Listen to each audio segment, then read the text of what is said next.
नमस्ते। हमेशा खुश रहो बिटियाओं।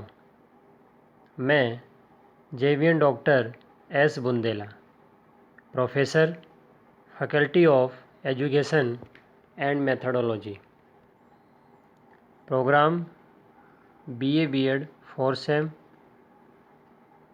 Course state administration in India, session functions of finance department, वित्त विभाग के कार्य, ज्योति विद्यापीठ वीमेंस यूनिवर्सिटी जयपुर से। लर्नर्स, हमने पहले वित्त विभाग के संगठन की बात करी थी, स्ट्रक्चर की बात की थी, ऑर्गेनाइजेशन की बात की थी। अब हम बात कर रहे हैं इस सेशन में कार्यों को लेकर। देखिए, केंद्रीय स्तर पर वित्त मंत्रालय की तरह ही राज्यों का वित्त विभाग वित्त संबंधी कार्यों को देखता है। इसमें वित्तीय संसाधनों को जुटाने, उन्हें आवंटित करने तथा वित्तीय अनियमितताओं पर नियंत्रण स्थापित करने का कार्य करता है। ये तो मेन काम हो गया। इसके अलावा आर्थिक और वित्तीय नीति, कार्यक्रम, नियम उपनियम आदि को बनाना और उन्हें लागू करवाना। इसके अलावा अगला कार्य राज्य सरकार के अन्य विभागों और अधीनस्थ कार्यालयों की सहायता से बजट तैयार करना। देखिए, जो बजट है वो इसका प्रमुख कार्य है, क्योंकि जो वित्त विभाग है वो पूरे राज्य के वित्त को लेकर कार्य करता है, बजट को लेकर कार्य करता है। जितने जो भी विभाग हैं उन सब से एक परिपत्र होता है इसका, वो बनवा लेता है और अपने पास में मंगवा के उसमें काट छाँट करता है और फाइनल तैयार करके उसे पूरे मंत्रिमंडल के सामने स्वीकृति हेतु प्रस्तुत करता है। और जब उसकी स्वीकृति मिल जाती है तो उसे वो विधानमंडल में प्रस्तुत करता है और वहाँ उसे पास करवा के लागू करवाता है।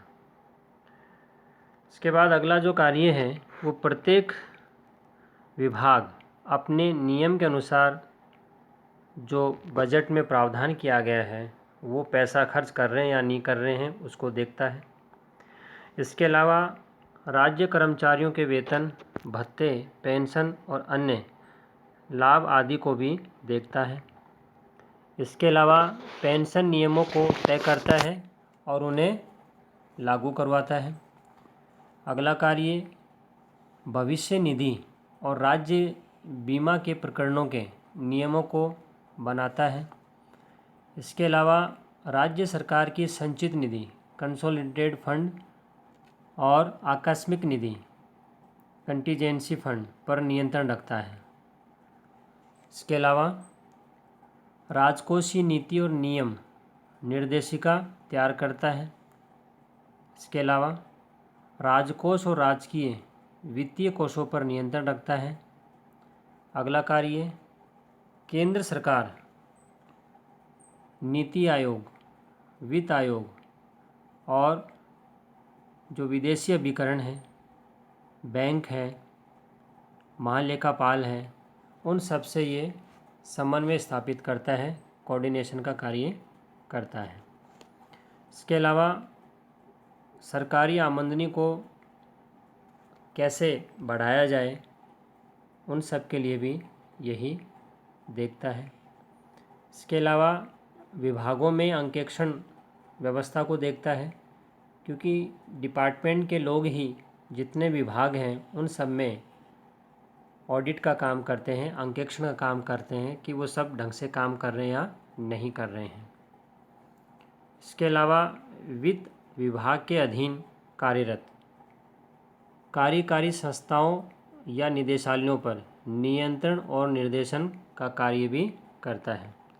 हमने पिछले सेशन में ऑर्गेनाइजेशन में बात की थी कि वित्त विभाग के अधीन कौन कौन से कार्यालय हैं, तो उन सब पर नियंत्रण करने का काम भी यही करता है।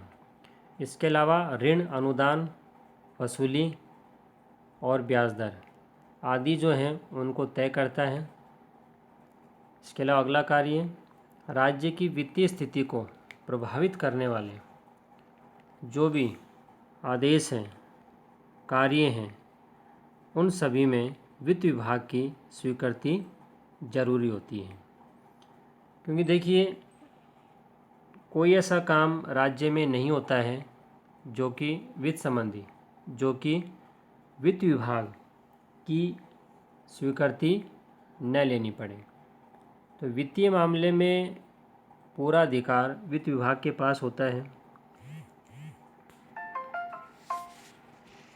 हमने यह सेशन डिजिटल वर्जन 2.0 ज्योति विद्यापीठ महिला विश्वविद्यालय जयपुर द्वारा तैयार किया गया है। मैं ये आशा करता हूँ कि आप मेरे डिजिटल सेशन से खुश हुए होंगे। अगर आपकी कोई क्वेरी है तो कमेंट बॉक्स में ज़रूर लिखें, मैं इसे हल करने की कोशिश करूँगा। धन्यवाद।